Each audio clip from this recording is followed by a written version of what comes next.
county crimes. Today, a story of greed, driving ambition, betrayal, and murder. Found interesting?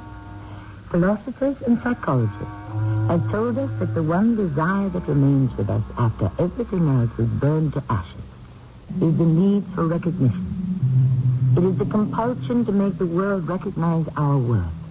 Socrates, Galileo, Einstein have left their imprint on the pages of our history, and the world is better for their having been here. On the negative side of the ledger, in blood-red ink, we find the same driving ambition in the names of Attila the Hun, Jack the Ripper, Adolf Hitler. This is a tale of ambition. It is for you to judge on what side of the ledger it is to be recorded. Huh? What's this? Buying you a drink. You mind? Hey, look, mister. I came in here for a nice, quiet afternoon. Harry Blass is my name. Blass? That's right. You know me? Yeah. Take your free drink and split, mister. Hey, get your grubby paws off me, copper. I only thought you could use a little money. Hey, beat it, punk. You'll be coming to me, Bert, begging for my help. Maybe then I won't want to listen.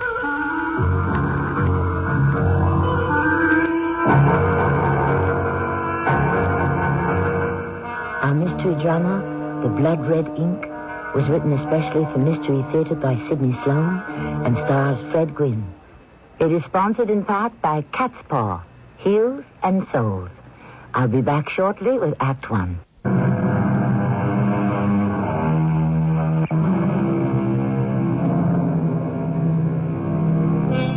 Bert Gilbert wasn't in a very good mood that evening when he came home to supper. It had been a long and tiring day, full of dull police routine. The meeting with Harry Blass upset him. Blass was a small-time racketeer mixed up in a dozen or more dirty deals. Bert thought later that perhaps he should have played along with him, found out what Harry's angle was. But he was too worried to play cop. There was something else in the back of his mind that bothered him. He had recently taken the examination for detective. As yet, he had received no word on it. I'll have the food on the table in a minute, Bert. Don't get impatient. Okay. No hurry, Colin. Want another beer while you're waiting? No, thanks. Mike dropped me off at the pub when we finished our tour. I wondered why you were late. I was only 20 minutes late coming in the door. Haven't I got a right to relax after a day driving around in a squad car? You sure, Bert? I'm sorry. I didn't mean to criticize you. Here's dinner. Beef stew. Your favorite. Yeah, beef stew. Thanks, Helen. That's just what I needed. Here, pass me your plate. Huh? I'm sorry I yelled at you. Forget it. You'll feel better after dinner. I've got to be better. Couldn't be worse. I'm thinking about that exam. Why haven't I heard? Oh, I just remembered. You have a letter from the board. Came this morning. What? Where is it? Sit right where you are. I'll get it. Yeah, here it is. Here you are, Bert. So, what does it say? Yeah. You read it. Oh, Bert. Well, don't be discouraged. Discouraged? I ought to jump up and down with joy, huh? Open the windows and tell the whole neighborhood, right? It's always next year. You can take it again. Helen, I'm 35. I've been on the force 7 years. I haven't moved 1 inch up the ladder since I graduated from the academy. 35 isn't old. Yeah, it's old when you're not moving ahead. Come on, eat your dinner. It's getting cold. You'll be in a better mood after you've eaten. Yeah, Hey, I'll get it. Sure. Probably Myrna wants me to play bridge with the girls. Wednesday's our club day. Hello, Myrna. Helen? Oh, I'm sorry, Mike. I thought you Bert were... there. Yeah, he's here. Bert, it's Mike. Okay, I'm coming. Yeah. Hi, Mike. What's up? Me, I'm up. I got it. You're talking to Mike Culligan, Detective Third Class. Hey, Mike, congratulations. You deserve it. And congratulations to you, old buddy. Bert Gilbert and Mike Culligan together. Defenders of the faith, spoilers of crooks. Mike, I didn't get it. You what? I washed out. Well, you couldn't have. You coached me. You were the one who knew all the answers. You should have been on top of the list. I should have been, yeah. I'm still flatfoot, Mike. Come on, you can't let it get you down. Look, why don't you and Helen come out with Gretchen and me, and we'll celebrate? Thanks, Mike, but I don't think tonight I'd be good company.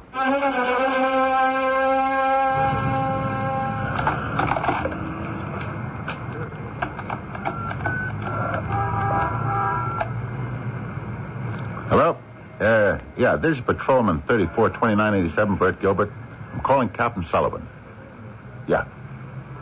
Right, I'll hold. What? No, it's a personal matter. No, I'd like to tell it to Captain Sullivan himself.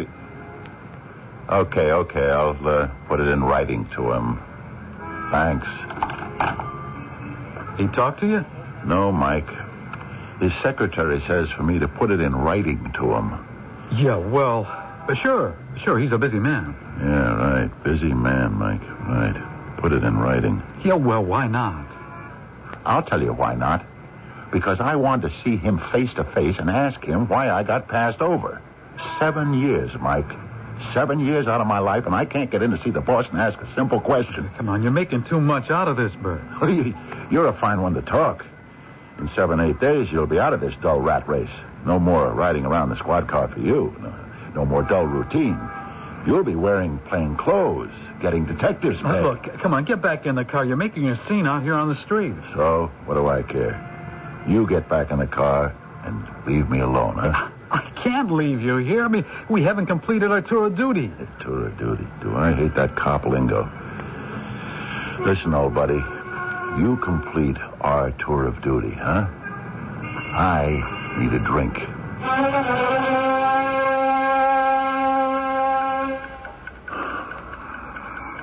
Bert, you asleep? No. Can I get you something? A glass of warm milk? No, Helen, thanks.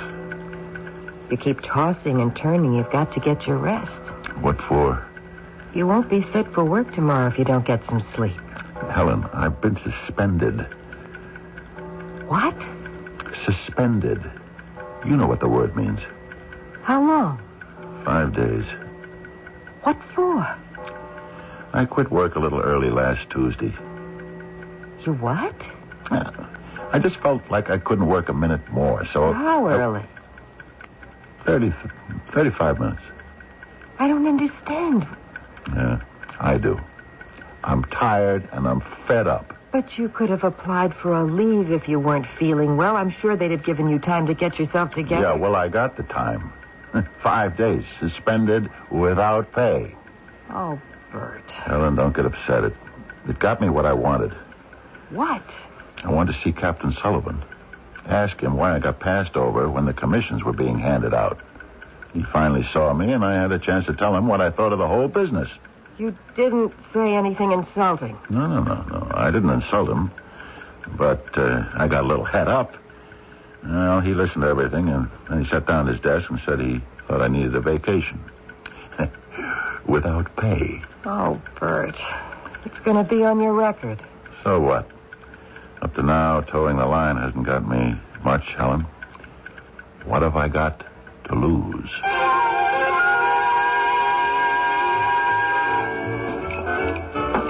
Huh?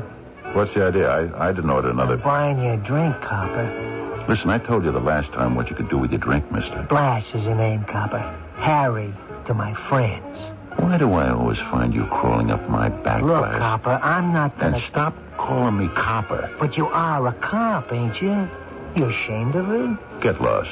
I know a lot about you. I had my eyes on you for a long time. I'm beginning to lose my patience Now, here. wait a minute. I can help you. And you want something from me in return? Huh? Listen, you come to the wrong guy. I have just been... Suspended. I know. How do you know that? I got friends in the right places. I'm getting you back to work, and the suspension wiped off your record. Ah, big-time operator, huh? Yeah. I just, like to do you a favor. What? One hand washes the other. Oh. Who writes your material, huh? What? Writes my what? Forget it. Look, I'm serious. You want to shake on it? Look, Harry, if I shake hands with you, I count my fingers afterwards. You got a sense of humor. I like that. Oh, we're going to get along. I'm going to make you glad I'm your friend. I got great plans for you.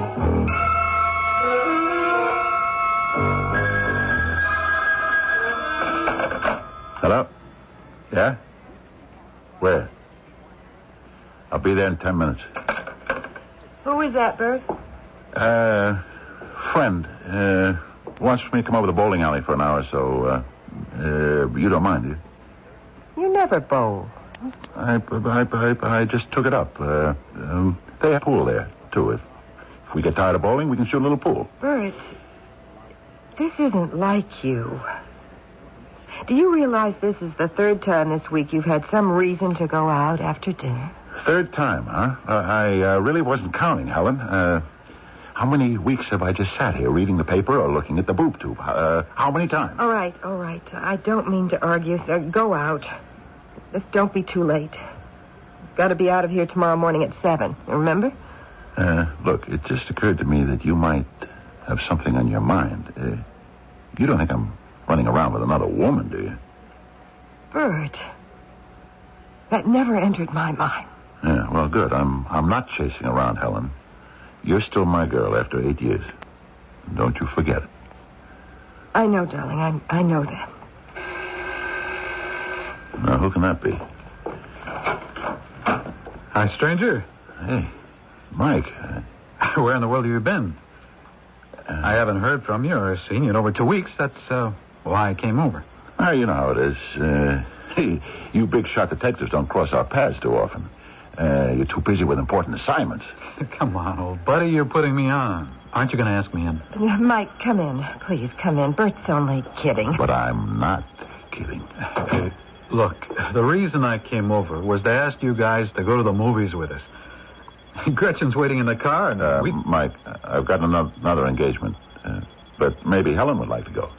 But I've got to run right now. I'm 10 minutes late. Can't you break that other engagement? I wanted to see you, talk to you. Can't.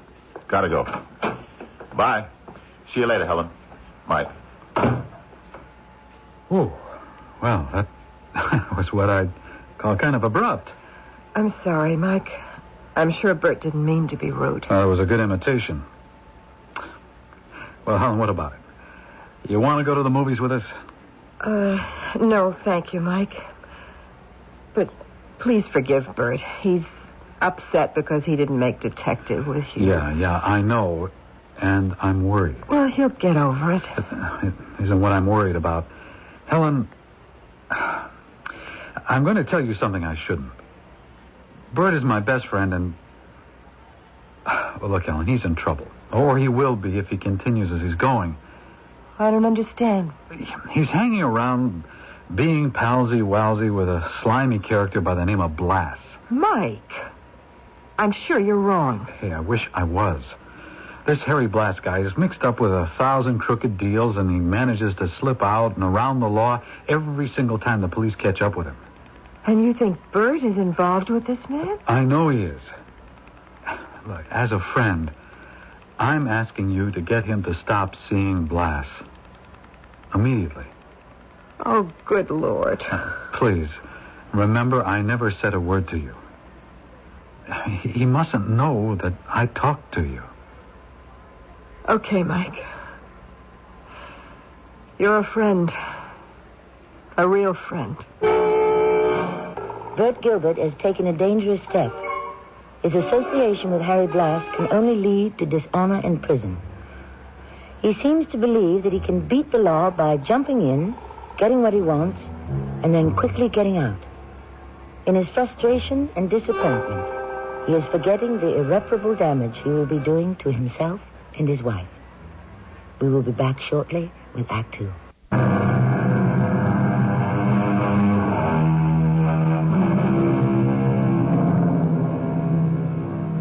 When Helen Gilbert heard that her husband was associating with underworld characters, she couldn't believe it.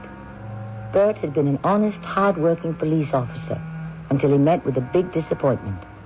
He had flunked his examination for detective, despite the fact that he had worked hard and knew all the answers well enough to coach his friend and fellow officer, Mike Culligan, who passed. He felt cheated, angry, and reckless.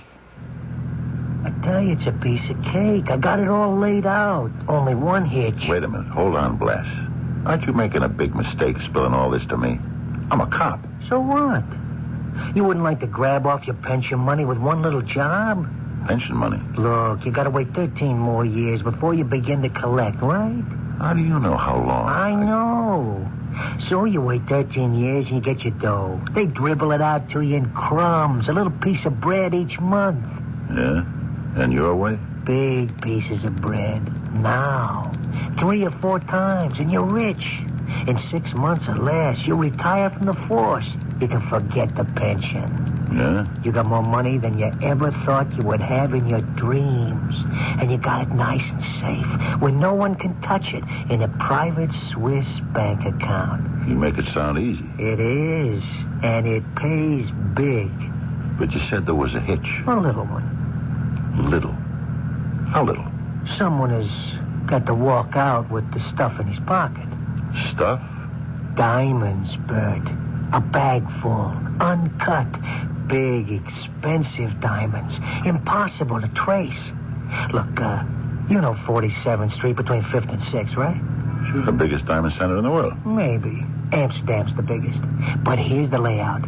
You will be in the neighborhood in your squad car. Wait a minute.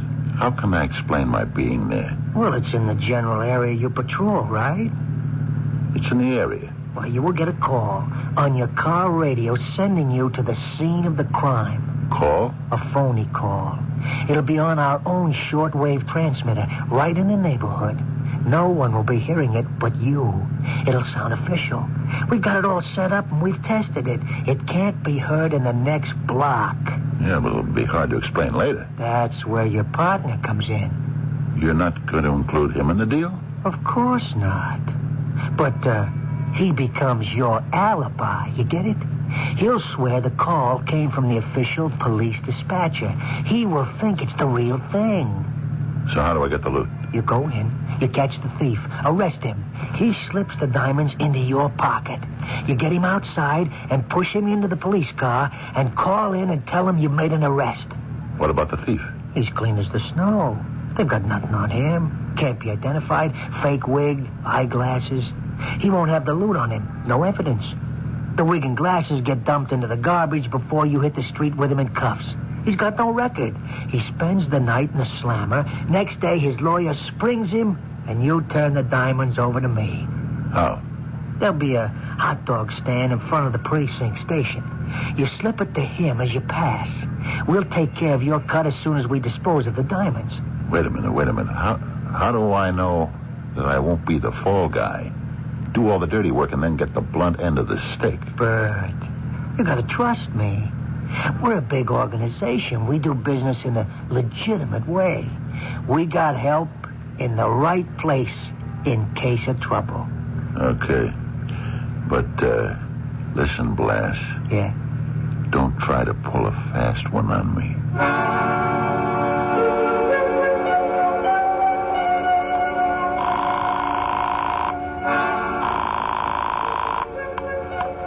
Hello? Helen, I won't be able to make it home for supper. I'm going to be a little late. Where are you, Bert? Don't ask me any questions. I'm with a friend. We're talking business. But do you want me to hold supper till you come? No, I said no. Don't you understand me? Yes, Bert. So when will you get home? When you see me come in the front door. Helen, are you still on the line? Yes? You crying? I'm all right.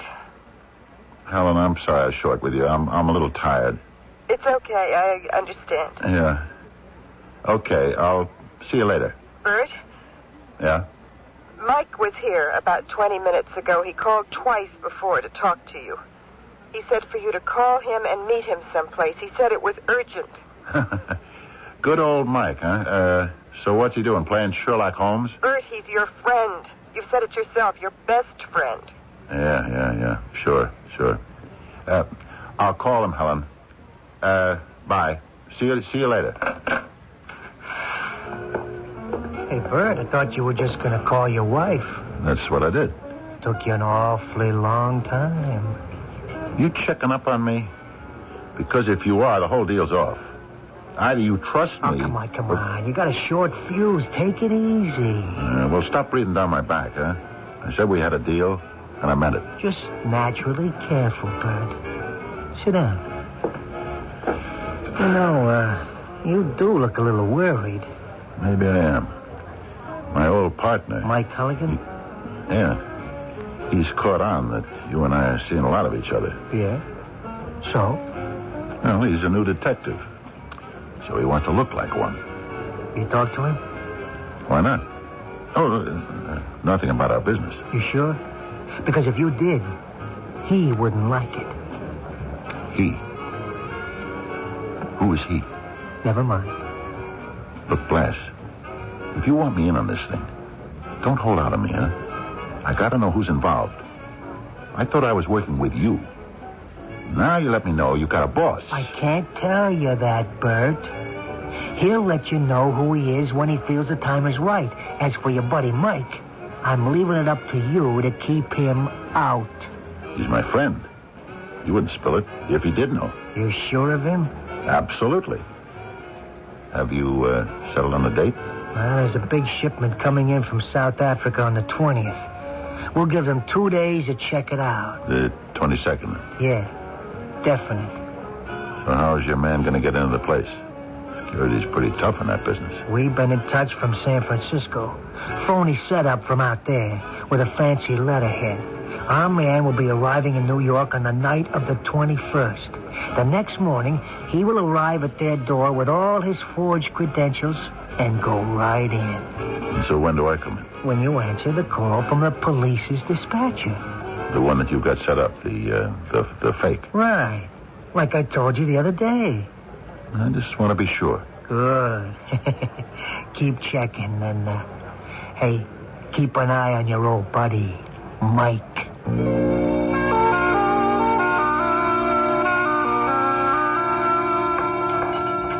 Another cup of coffee, Bert? No, Helen. I've had all the coffee I want. I gotta run. What time is it? My watch is slow. About 4 minutes to 7. Oh, that gives me 4 minutes to get down the stairs and into the car. My new partner, Pete, will be picking me up. Goodbye, darling. Have a good day and try to come home early. Okay, darling, if you say so. Hello, Bert. Well, imagine meeting you on the stairs, Mike. What's up, detective? Well, I don't know what you're up to, Bert, but I can make a good guess. Mike, you're my friend. My good friend. And I am now going to ask you to butt out of something that is no business of yours. Look, I think it is my business. Number one, I'm a cop. A detective. Look, are you sore at me because I got it and you didn't? Not at all. I'm your friend. Once you said your best friend. Mike. I know you're mixed up in some rotten business with Blas. And I swear to you, friend or not, I'll get you. You're even getting to talk like a detective. You're terrific. Good hunting, Sherlock.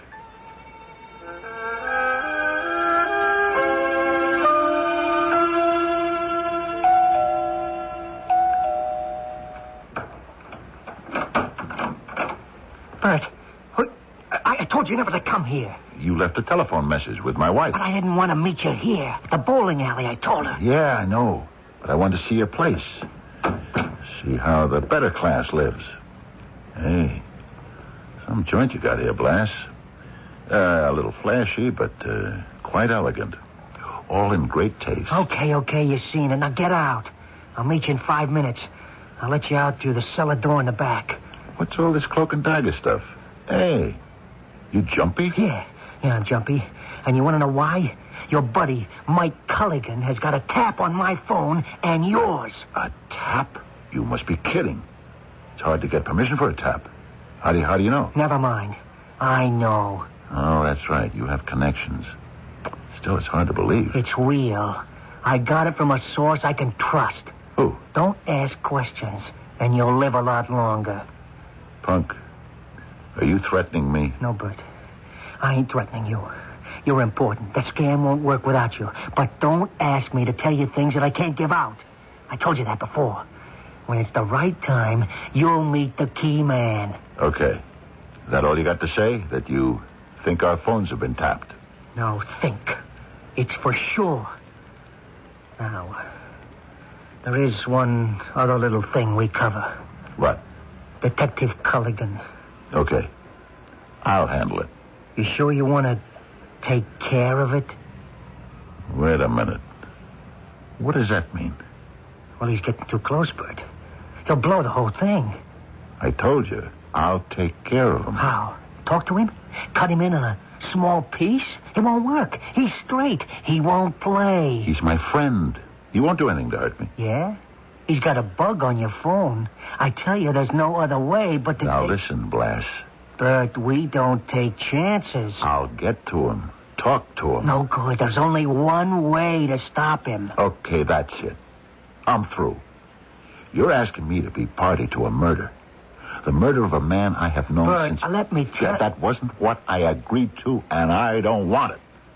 Find somebody else. All right. And look, personally, I ain't so hot about that kind of business either. It could be trouble. The boss wanted it. I didn't. He don't like we should take chances. Look, I respect your feelings, Bert. It's something that's, kind of hard to live with after. You know what I mean? You talk about murder as though you were planning a little fix on a horse race. I tell you, it's out. Or I am.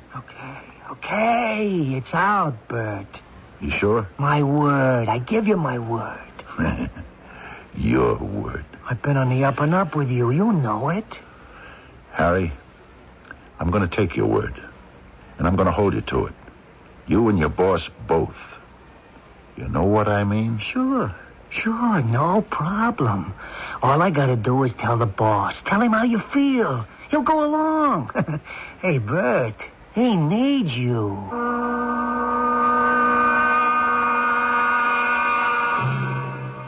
Despite the fact that everything was working out as he had wanted it to, Bert was nervous. He had never in his life got involved in anything so upsetting. Even though he'd been on the police force for 7 years and had faced dangers so regularly that it was almost commonplace. This was different. He was mixed up in a dirty business. Something that all his moral values found repugnant. Nevertheless, he seemed determined to see it through. I'll be back shortly with Act 3.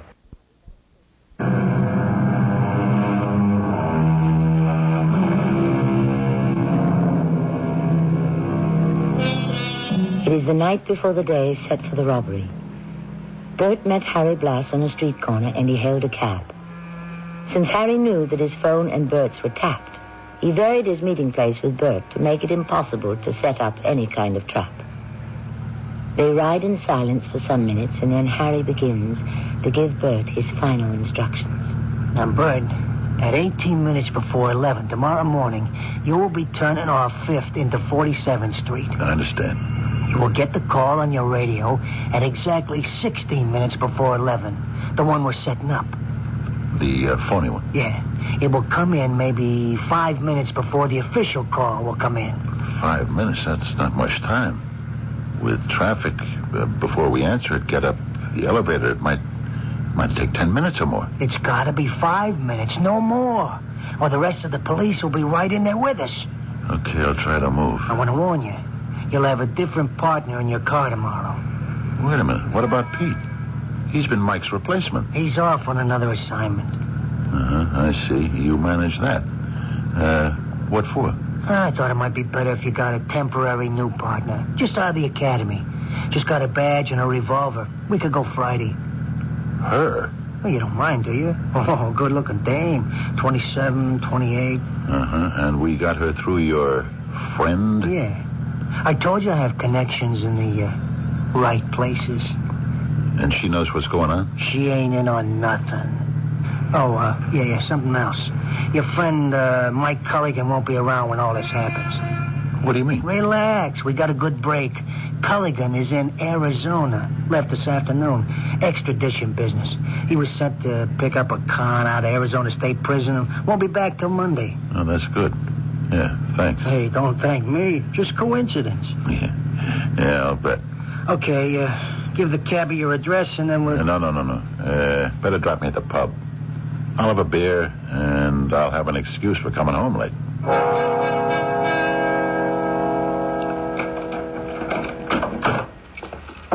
Oh, Bert. Oh, Helen, sorry for being so late, dear. That's all right, Bert. I'm getting used to it. Now, Helen, don't take that kind of tone. I waited dinner for you. Then Mike arrived. Mike? He came here? But he couldn't have. He left for Arizona. There's a change of plans, Bert. Hey, Mike. I called the warden in Arizona and told him I was delayed. I hope my change of plans hasn't disturbed you too much. Change of plans. What plans? Drop it, Bert. You knew I was scheduled to go to Arizona, and you know why I was being sent out of town. No, why? Look, I didn't invite you into my home, Detective Culligan, but I'm inviting you out right now. Bert, don't say anything you're going to regret. Stay out of this, Helen. You, Culligan, out. Bert, please. Pardon me, Detective. I forgot to ask if you had a warrant to enter my house. Have you? Now, Bert, you know I haven't. No search warrant. No warrant for my arrest. Bert. Then what are you doing here? The door is open, Mr. Culligan. Good night, Helen. Bert, you know, you once said to me, nothing worse than a dirty cop. Well, you were right, friend.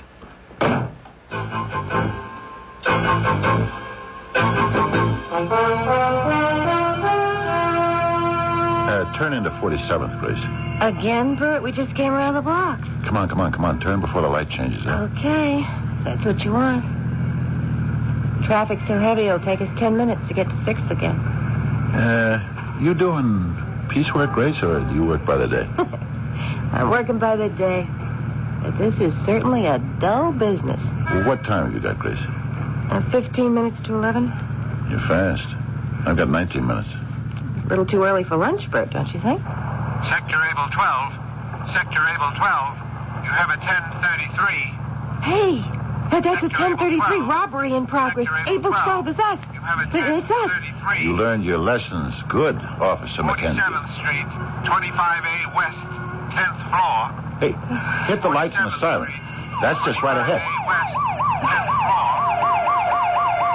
What units are responding? Hit the brakes. What units are responding? You stay in the car. Call in and tell them we're responding. Okay, Bert. Come on. Only 5 minutes. You gotta do it. That way! He went that way, officer! He's got a gun!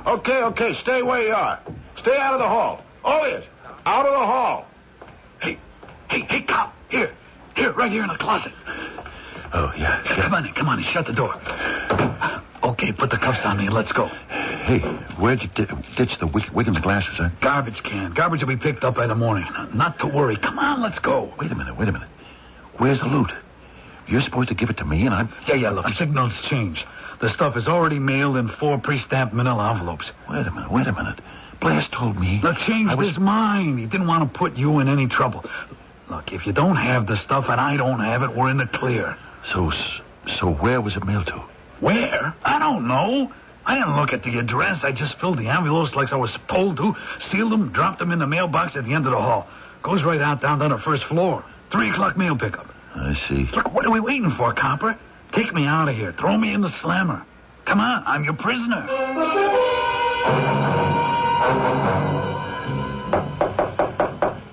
Come in. Oh, come in, Bert. Yeah, come on in. I'm on long distance to San Francisco. I'll be with you in a minute. Hello. Yes, I'm still here. You got them? How many? 6. Good. Jules International Limited, huh? Fancy name. Now, we want you to send us all you've got on them, and we'll send you what we've got. Right. Bye, Inspector. Yeah, sit down. Sit down, Bert. Thank you, Captain. I want to tell you, I think you've done a superb job. Oh, thank you. Best kept secret in all the years I've been on the force. Had to let Lieutenant McInerney in on it at the last minute. Mike Culligan's new boss, you know, to get his cooperation on the Arizona thing. But outside of that, well, even your wife didn't know. Thought you were in trouble. She was about to divorce me. When I spoke to her just 10 minutes ago, she sort of broke down. Well, then she laughed and came immediately to your defense and said she never believed you were anything but good and decent. It sounds like her. I did give her a bad time, though. Well, I think we have the whole case wrapped up. You heard my conversation with San Francisco. Your thief is going to get a little surprise when his lawyer gets here. We found the wig and glasses, and there'll be no trouble getting absolute identification. Postal authorities cooperated and found the envelopes containing the diamonds, all $750,000 worth. Well, I hope you're proud of your efforts. Yes, sir, but I still have one worry, sir. Oh? Maybe we jumped too quick, and the big shot, Blass's boss, will be warned and take off. No. Your idea to flush him out worked. Sending out word that Mike was going to Arizona trapped him. He immediately got that information back to Blass. What he didn't know is that we had suspicions he might be the leak and put the arm on him right after he got the word out. Who was it?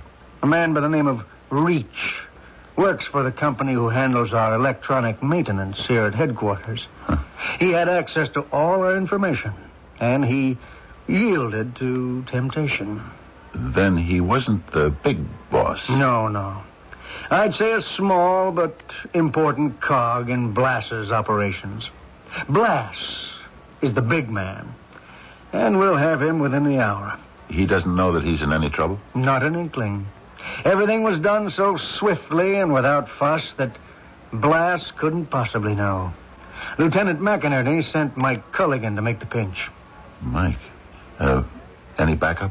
Mac didn't think he needed any. Blass would be taken by surprise and... No. He's dangerous, Captain. He'd just as soon kill someone as talk to them.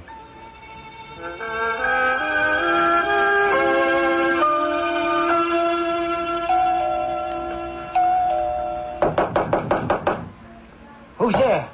Open up, Harry. It's me, Bert. Come on in, quick. Look, I told you that we had to stay away from each other. Hey, I see you got yourself all packed. Like you're going away. Shame to leave this gorgeous apartment. Yeah. Orders from the boss. What's up? Trouble? Look, don't be worried about your cut, see? You'll get it as soon as they get the stuff in Frisco and dispose of it. I'm not worried. It all went off perfect. Look, I know how you feel about the bread. I can give you a kind of down payment on your share. Yeah, I got some cash right here. Don't touch that drawer, Blass. Turn around. Nice and slow with your hands up. What's the matter with you, Bert? Mike Culligan came here. Not more than 10, 15 minutes ago. Came here? Why? Don't give me a performance, Blass.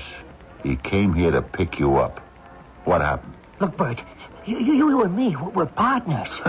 Whatever gave you that idea, punk? You walked into a setup. We've got all of you, including your plant, your mole, at headquarters. Now, where's my colleague, Mike Culligan? How should I know? A little while ago, somebody came to the door. He banged on it, but I didn't answer. He went away. Yeah, he would have never gone away. He is in this apartment. Oh, yeah? Well, go ahead. Look around. He isn't here. What's in this other room? Nothing. Take a look. Don't move. I'll open the door. Oh, Bert.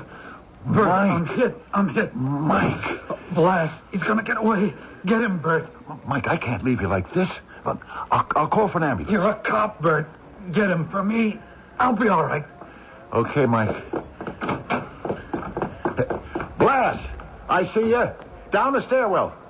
Stop or I'll shoot. Stop.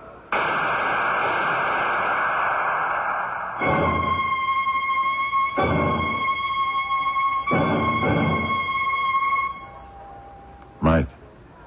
Come on in, Bert. I'm awake. Doctor says I can only stay a few minutes. Oh, boy, I owe you a big apology. Man, was I wrong. Captain Sullivan, well, he was in this morning. He told me you made detective. Yeah, the slow way. You got a big citation, too. Mayor's going to present it in front of City Hall with everyone watching. Yeah, that's something I tried to get out of, but Helen said I gotta. You know what the mayor's going to say to you? Nothing's worse than a dirty cop. No, Bert. He was here today and I talked to him. He's going to say, there's nothing better than a clean cop.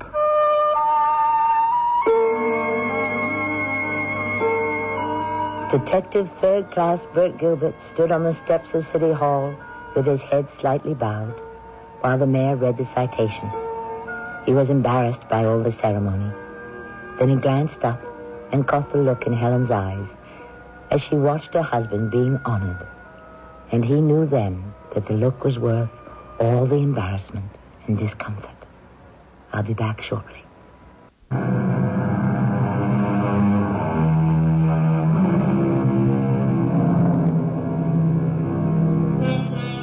So ends our tale, The Blood Red Ink. Bert Gilbert and Mike Culligan had the fire and ambition in them to make something of their lives, to gain recognition from their fellow men. Their names were not to be found on the negative side, the blood-red side of the ledger. Their names in great block letters could be found on the positive side. They had achieved what most men want, the knowledge that they had received the recognition for a job well done. Our cast included Fred Gwynne, Terry Keane, Lloyd Batista, and Bob Caliban. The entire production was under the direction of Himan Brown. Radio Mystery Theater was sponsored in part by Raven House Paperback Mysteries. She was going to paint the king. He was going to set it up.